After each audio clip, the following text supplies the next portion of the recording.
my name is Cassie and I am the creator of Pieces of Scrap, and in today's video we're going to be doing another free pattern review. And all of these patterns, all 10 of these patterns that I'm about to show you, are all non-amigurumi patterns, so there's no stuffing or anything of that sort involved in these patterns. These are strictly patterns that you don't have to stuff to complete. Before we get started, I want to do a little disclaimer because I've seen a lot of comments recently, people getting like a little bit upset with my opinions and things of that sort. So I just wanted to address that in today's video. These reviews are strictly my opinion. I create these videos to be helpful to other crocheters who may be considering whether or not to try these patterns out themselves. And the big reason that I pick free patterns specifically is because unlike Etsy or Ribbler or other platforms where you can sell your patterns, you're not really seeing reviews of free patterns in the places where you find them unless there's like a comment section. But a lot of the time when I'm finding free patterns, the comment section is just a bunch of people congratulating the pattern designer for releasing the pattern, not necessarily leaving any comments about the pattern itself or if it's a good pattern or if people have questions. It's very rare that I see that kind of feedback in the comment section of these free pattern posts. So that is why I do these videos. It's to give you guys the opportunity to get my take on these patterns and decide for yourself if you think it's worth trying them based on my feedback. If I don't rate a pattern 5 stars, that doesn't necessarily mean that the pattern is a bad pattern. I feel like a lot of people take offense when I don't rate a pattern 5 stars or they hear me give some constructive criticism about a pattern and they take offense to it. I'm not meaning to cause offense when I'm giving my constructive criticism. A lot of the time I'm just using it as an opportunity for if that pattern designer were to watch the video, or if you yourself are working on a pattern that you're designing from the ground up, that you can take that advice and apply it in your own pattern design and make your patterns better for everybody. So now that that is all cleared up, I always like to go into the criteria that I use to rate patterns before I actually show you the patterns that I rated. Number 1 is, would I use the pattern again? This comes down to if the time you're investing in making the item is worth it in the end. If you end up liking what it looks like, if it is a lot of time spent on a very small item and so forth. That is our value proposition of time equals value. And for market prepping specifically, that's extremely important.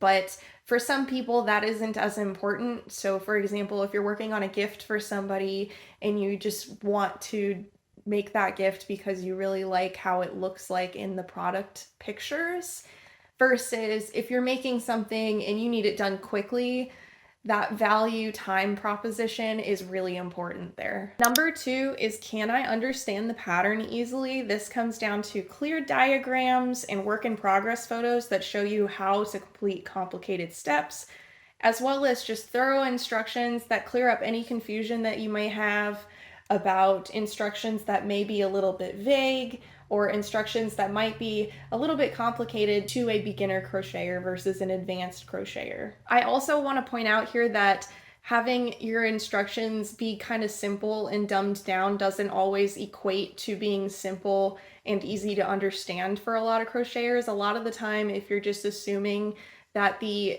consumer of your pattern would just know what to do, it's probably not the case a lot of the time. It's kind of like if you were ever in middle school or elementary school. I can't remember what teacher taught me this, but there was a teacher who made us write down the instructions to make a peanut butter and jelly sandwich. And really, the teacher had all the bread, the peanut butter, the jelly, all the tools they needed to make it, but they were only going to follow what you wrote in your instructions. So for example, if you're not writing to spread your peanut butter on the piece of bread, they might have just like taken it out on their hand, the peanut butter, and spread it on the piece of bread because you're not telling them to use a knife.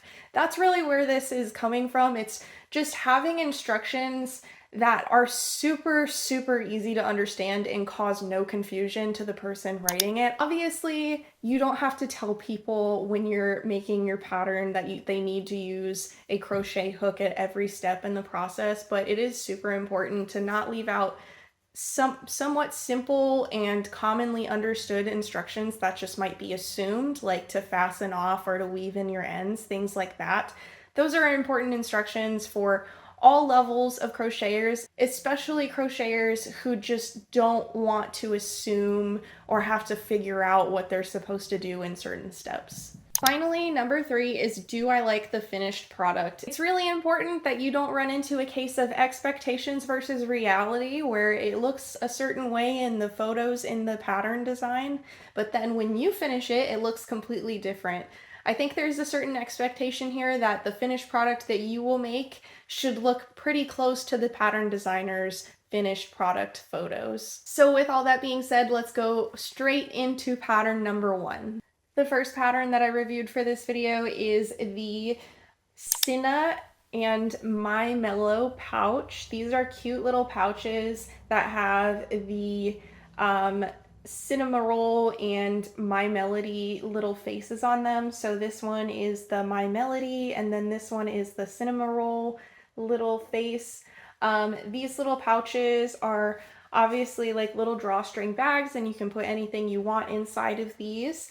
And they're also pretty customizable too. You can leave off the face if you want to, and you can just make yourself just a plain little pouch here, as I did with these colors. This is actually some yarn that I got from my local Dollar Tree, and I ended up just using it to make this little pouch here, and it came out just as nice as the other two that I made. Really cute. I love the little tassels and the little balls at the end of each tassel, the drawstrings, and I made 3 of them, as you can obviously tell, and they all came out really cute. This is a pattern by Crochet Studio, and it's spelt like KWOshay.studio. It's kind of a silly name, kind of reminds me of like a toddler or a baby trying to say crochet. This video is going to be a little bit different from my past free pattern review videos in this series because when I'm working with worsted weight or acrylic yarn, I have no idea what I'm working with because it's been so long since I've bought them, or I've been gifted the skeins because it's people trying to get rid of their acrylic yarn that they've been gifted or that they just have lying around. So a lot of these skeins of yarns, I have no idea what the color is, what the brand is. So we're just working blind here, and I'm sorry that I won't be able to provide color names and the brands of yarn that I'm working with, but just know that in the future for like amigurumi videos, that will always be included. I know you guys really liked that in my last video.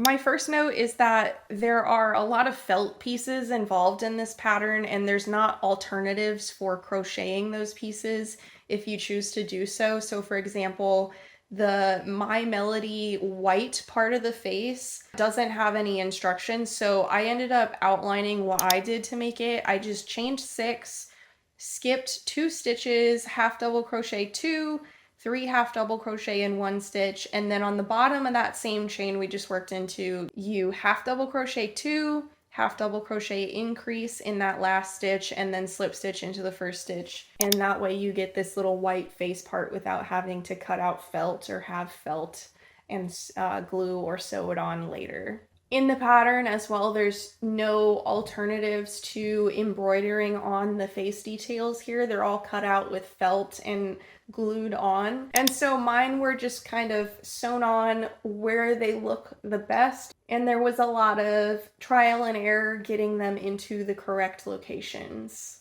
Next, I got a little bit confused about how many balls I needed to make for each string, and I ended up making 4 for the first bag that I made. Initially, I had sewed 1 ball to each string end. Then I realized that I did it wrong, and I had to detach each ball on one side of the string from the string, because once you have the string threaded through the bag, that's when you add the ball, because otherwise you won't be able to thread it through the drawstring bag itself. And because of that, I had to remove the ball on one side, pull it through, and then also restring it because the instructions to weave the little chain stitches through the bag were a little bit confusing as well. At first, I just strung it through one string, so pretend that this is just one strand here, through to the other side here. So this is where the string would have started and this is where it ended, just going across the front here. What you're actually supposed to do is, this is all the same string here that I'm holding. You string it through one side and then all the way around to the other side, connect it here with your ball, and then you do the same thing for the opposite side. So there's two strings and there's two balls, and that is how you get it to pull closed like this. If you do it like the way that I initially had done it, it does not pull closed, unfortunately. And that was a little bit confusing to me how it was written in the instructions, but it's also possible that I just misunderstood what was supposed to be done there. There were lots of work in progress photos in that area, and once I realized that something was wrong, I went back and I looked at them and I was able to figure out that the chains are doubled up here. So there's two strings weaved in here. That's when I was able to tell that I did something wrong and quickly figure out what it was that I did wrong. Overall, I still think the pattern is really cute. Obviously, it doesn't call for you to crochet every single little bit on. It wants you to have felt and cut out those little face details, and I will say it's a much cuter finished product with those face details sewn or glued on using the felt. I really liked the way that that looked. It looks a lot cleaner than mine does. But yeah, with all of that being said, I would give this pattern 4 stars out of 5. It's really cute, and obviously you can make like just solid color or striped or whatever you want type of pouches and not even worry about the My Melody details or cinnamon roll details. And that way you can just really make yourself like little gift pouches for gifts that you might be giving people, pouches to give away, product that you have, things like that. It's a nice little touch to have something cute like this and so small and dainty, perfect for giving away things. Next up, obviously, we have this bandana here, and I made 3 of them. I made this blue one, I made this one, which is like a cream that transitions into different colors, and then we've got this mint green one. This is a pattern by Laria Lave, and it takes less than 1 skein of yarn to make. Actually, a lot less than 1 skein of yarn to make. In fact, it takes probably about 17% of a skein to make, so even less than half of a skein, which is awesome. But they make these such pretty little dainty, airy bandanas, and if you watched my last week of crochet video where I was trying to crochet through all of my work in progresses that I had abandoned, you would have seen that I had a bandana in there. It was a granny square bandana, and it came out like way too big for my head. So I was very happy when I came across this pattern and was able to make some of them. It was really exciting to finally find a bandana pattern that is easy and quick to make. This was really a beautifully written pattern. There were lots of work in progress photos for each step of the process, except for the straps and the border, but that was pretty straightforward. And this is a really easy pattern. You can make this in so many different colors and even market prep this to sell at markets because it's made in under an hour. And so just imagine all of the girlies at your markets wanting to have their very own bandana because they see you wearing one and you look so cute in it. And you can just make these in so many different colors and sell them for fairly cheap. So with all that being said, I would rate this pattern 5 stars out of 5. I really loved this pattern. The next pattern that I reviewed is another hair accessory. As you can probably tell, my hair has changed again in the video, so that should signify that it's a hair accessory, hopefully. But it's these flower scrunchies. These are super quick and easy to make. And when you wear them, it looks like you have this pretty little flower like curling around your ponytail, which is really cute and pretty. This pattern was really cute, quick and easy to make. I made each of these in under 10 minutes. There is a page with the written instructions, and then on the next pages, the instructions are laid out step by step in photos. And my only note would be that it would be helpful to see a note that there are photos for the steps in the next pages in the pattern in case you got confused at any point, but also just having those photos on the same page as the instructions as they are written, so you could write the instructions out under each photo. That would be extremely helpful, kind of like the previous one Skein Bandana pattern did in their pattern. So overall, this pattern is really cute. I also think it would be great to sell at markets as well. Super market preppable and easy to make as gifts for people or just for yourself as well. I'm definitely going to be keeping a few of these for myself, and with all that being said, I would rate the pattern 4.5 stars out of 5. Next up is the Bouquet Keychain. This is a pattern by Kind Maker Studio, and this is actually a creator that I have tested amigurumi patterns for in the past. As you can see here, it makes a really pretty flower bouquet. This is actually not the original design. This is just the one that looks better out of the two that I made. I will show you the other one in a second, but first off, I just wanted to say that it makes a really pretty pattern, and there is a lot of customization options in it because these two things right here, the lavender and the little flower, are not the only patterns included in this pattern. There are also patterns for a little bunny, there is a tulip, there's also a heart pattern, and I believe that covers everything included. But the pattern is a video itself, and you have to pause to see the instructions on 2 different parts of the video. So here is the original. You could probably tell now why I didn't show it to you first. It's because in the pattern itself, there's no instruction to kind of like sew the pieces so that they don't flop over like this. For this one, I sewed all of the pieces together. We're still getting like a little bit of floppage with the lavender back here. It wants to fall backwards, but you can easily change that just by curling this forward. But it still isn't like the most flattering piece ever.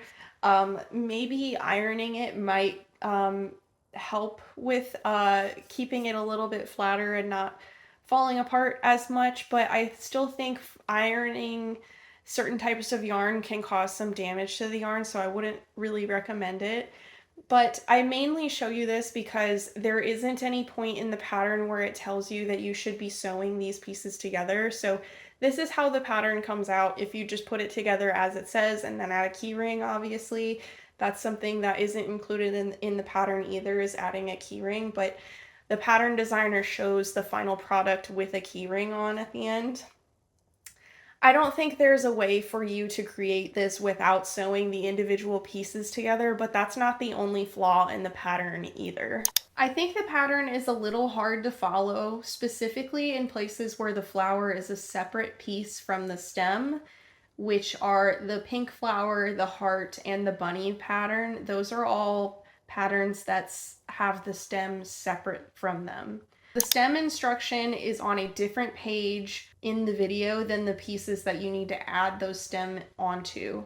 It would have been more convenient to have all of that located in the same place so that you didn't have to pause and unpause the video a whole bunch to make sure that you're getting the stem correct every single time you have to add it onto something that doesn't include it. It also tells you the flower stem has been instructed in row, and it just ends abruptly like that. It doesn't tell you which row. It doesn't tell you that it's actually referring to a different page where it says where the stem instructions are. So that is also pretty confusing. It also doesn't tell you if you're supposed to color change to stem color and continue working without fastening off, or if you're just supposed to fasten off the flower or top part of the pattern and then create the stem separately and sew it on later. There's no assembly section that explains this. Next up, the tulip pattern is also confusing because it doesn't tell you which stitches are made into the same stitch. In other parts of the pattern, it tells you when things are done in the same stitch by putting parentheses around the instructions and explicitly saying in the same stitch. In the tulip pattern, I think the only way it makes sense to make it is to make all of the stitches into the same stitch, but it's not stated or written the same way the other similar instructions were written.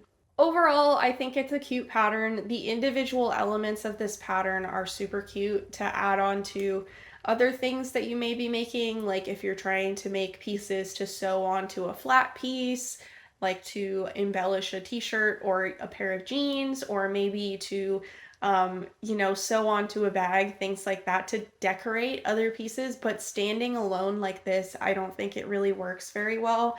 Individual pieces of this pattern I really enjoyed, like the flower pattern, the lavender pattern, and this heart pattern. Those all look great from both sides, but other pieces of the pattern do not. So for example, this bunny pattern does not look good from both sides. So this is the back side. Obviously, it's kind of hard to hide the embroidery on this without just making two pieces and then sewing them together so that you don't see that inside bit where you're hiding the embroidery. The tulip, in addition, is one that also doesn't really look great on both sides. It's a little bit more noticeable that it's kind of uglier on one side just because it's the wrong side. Of course, if there are some parts of this pattern that you like and some parts that you don't like, you can always just choose to do what I did and just pick parts that you liked and make it work together instead of trying to replicate exactly the way that they made their keychain.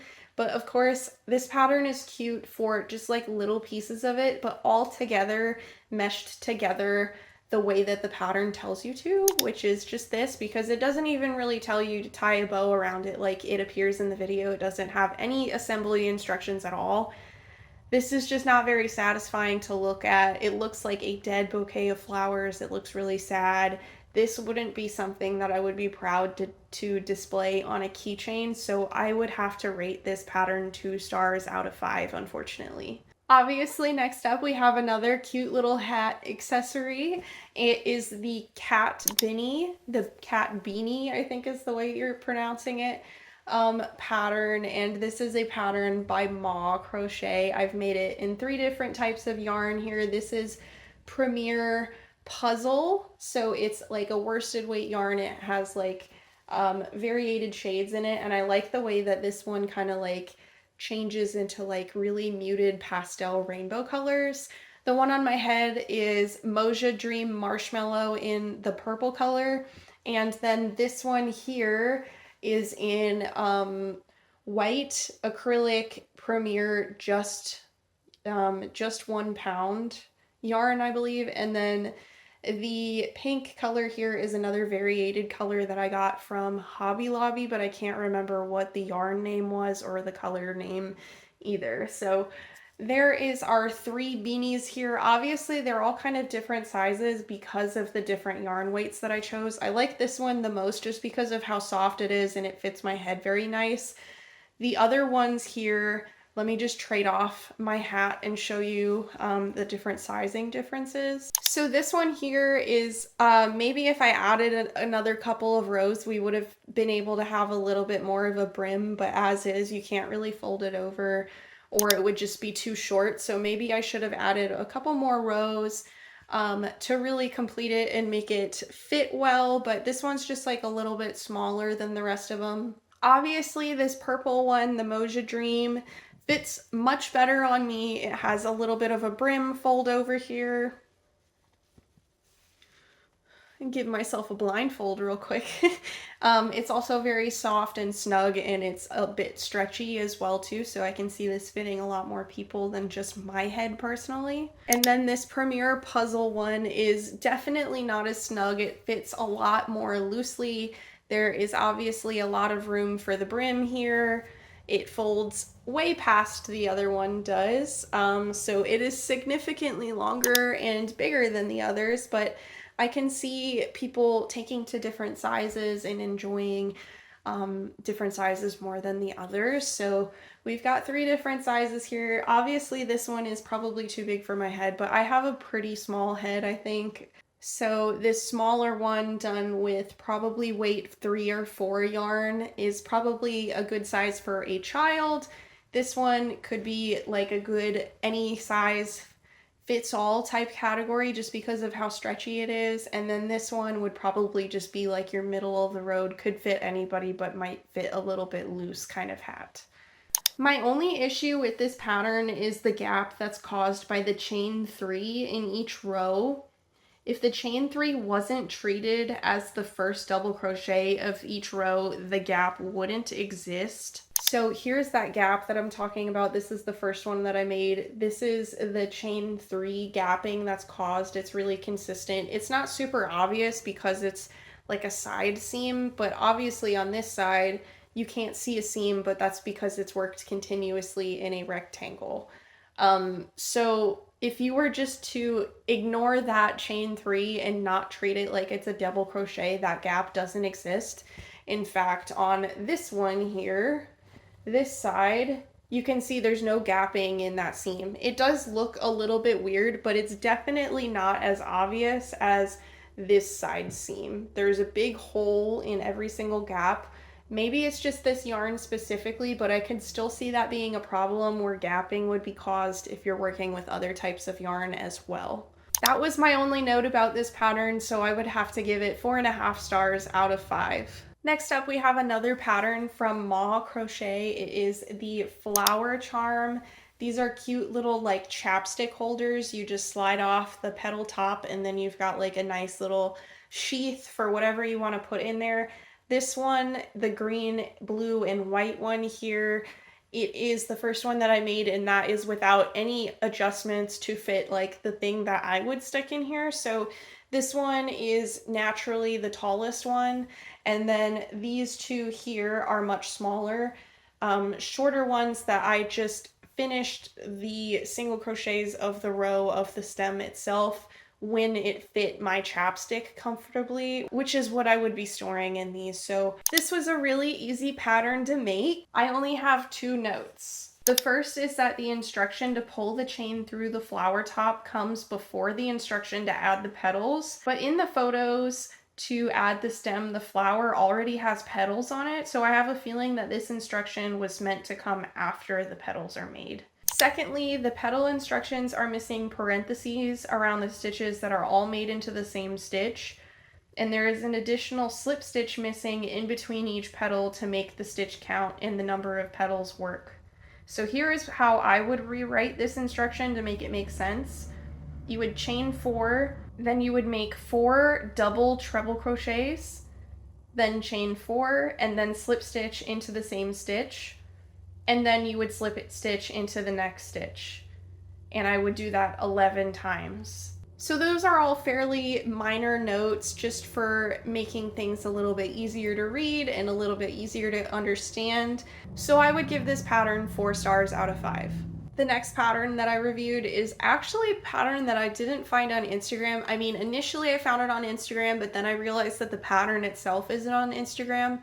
It's on the pattern designer's Patreon page, but it's a free pattern on their Patreon page. So all you have to do to get it is join Patreon, like as a free member, and then you go to the pattern designer's page, you subscribe for free, you don't have to pay anything, and then she has a folder of free patterns on her Patreon that you can use there. And this is one of the patterns. It is the lily pad coaster, and I made 4 of each of these in 3 different colors here. So we've got this forest green, so this lagoon color green, and then we've got this more silky looking like emerald green here. I thought this pattern was really quick and easy to make, and it's also super market preppable, with each of these taking less than 15 minutes each and making 4 total to sell together in a bundle, or just like making it as a accessory to like a frog that you might have, or having it as like an add-on for people buying frog amigurumi plushies. That might be super nice and something somebody might be willing to pay like $3 or $4 for, you know, like it's super quick and easy makes that really add a little bit more to the amigurumi that you may be making. So definitely check this pattern out if you haven't already. I would give this pattern 5 stars out of 5. Next up, we have another pattern. This is the Moon and Star accessory, and the pattern designer features this little accessory hanging off of a pair of headphones, but you could really hang this off of anything that you wanted to. You can like have it hang from your rear view mirror in your car if you want a cute little accessory like this, hang it off of a purse, a backpack, anything you want. I made this in 3 different colors. So we've got the pink and yellow as the pattern designer has it in their photos. And then next up we have a like sour lemon and a variated pink, purple, white, and green color for the star.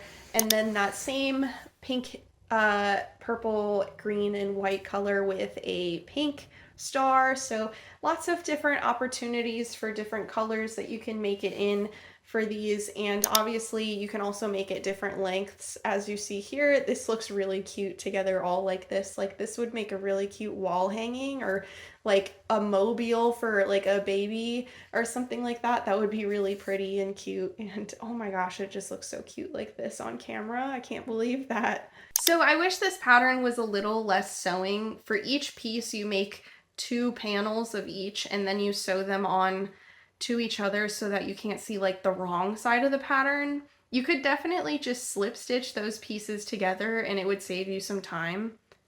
I also wish it would tell you how long the chain should be. It just says to chain until desired length. There's also no work in progress photos, which would have been helpful for assembling the 2 pieces of each moon and star together, especially since there's a lot of sewing involved. It would just be a little bit more helpful to see that in photos.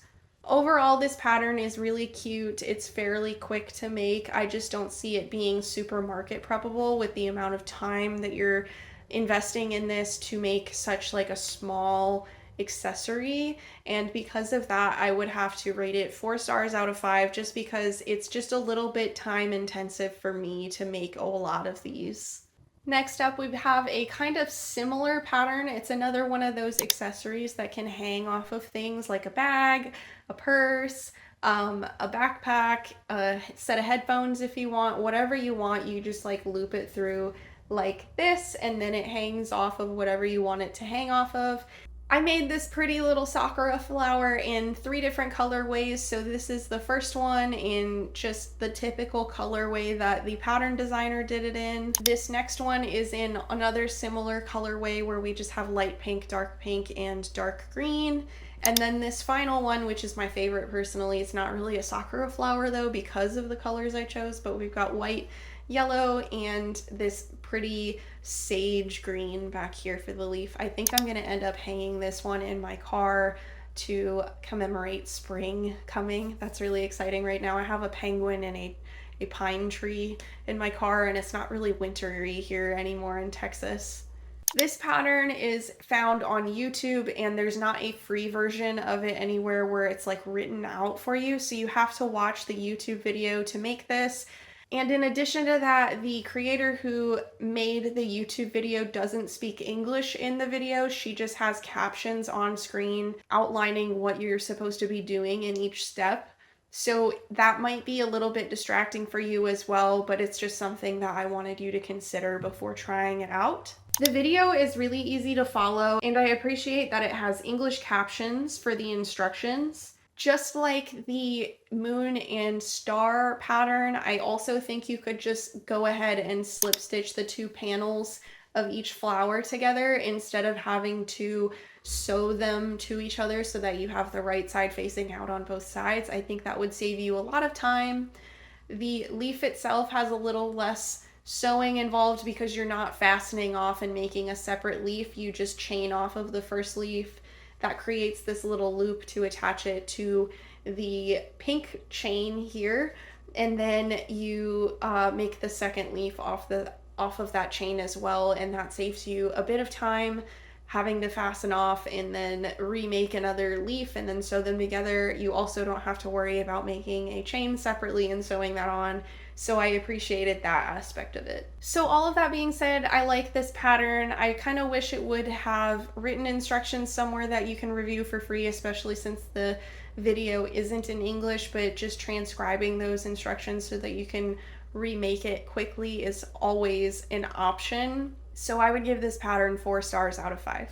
Finally, the 10th pattern I reviewed for this video is this one right here. This is a Tulip Hanger, so it's like a wall art type thing that you can hang somewhere to display just as like a piece of art. It's got, I'm not even sure if you would call this a tulip type thing. I've seen some tulips that like hang upside down at like my grandpa's house, so maybe they're considered tulips, but I'm not super certain about it. But it's a cute pattern and I enjoyed making it for the most part. So in the pot section of the pattern where you're creating the 2 panels of beige or whatever other color you want it to be, I think you're supposed to turn and chain after each row, but it only says to turn and chain after the first row. There also isn't an instruction to fasten off after all of those instructions, so it's not super clear if you need to leave a long tail for both panels or just one of them. Next up in the tulips section, it's not obvious that in row 6 you're supposed to crochet through both sides to close it. And there's also never an instruction in the pattern that shows you how to make the dark purple embroidery on each tulip. It just shows pictures of it. Then in the assembly section, I just wish there were more photos actually putting the pieces together. It's not clear because of how small the photos are which side you should face out for the pot, and also it's a bit difficult to figure out where you should sew the flowers onto each bough or the stem portion, and where to sew them on the pot as well. In fact, there's no instruction at all to sew the flowers onto the boughs, those stems, but the photos show them attached to those stems, then onto the pot. It also looks like when you sew the pot pieces together, there should be a gap at the top for the stems to poke out and be tucked on the inside of the pot, but there's no instruction about how much of a gap to leave there.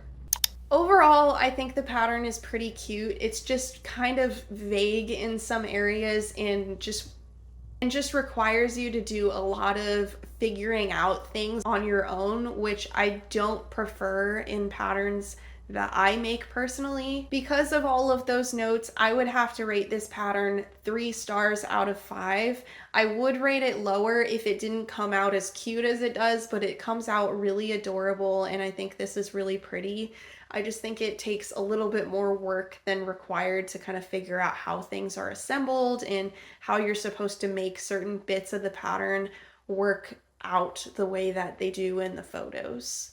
So that's all today, guys. I hope you guys enjoyed that video. I've had a couple people asking for a non-amigurumi pattern review for a while now, so I'm happy that I was finally able to get around to making it. I was looking forward to quite a few of these patterns in this video just because I needed some like hair accessories, wanted to look into some new like hats and stuff like that.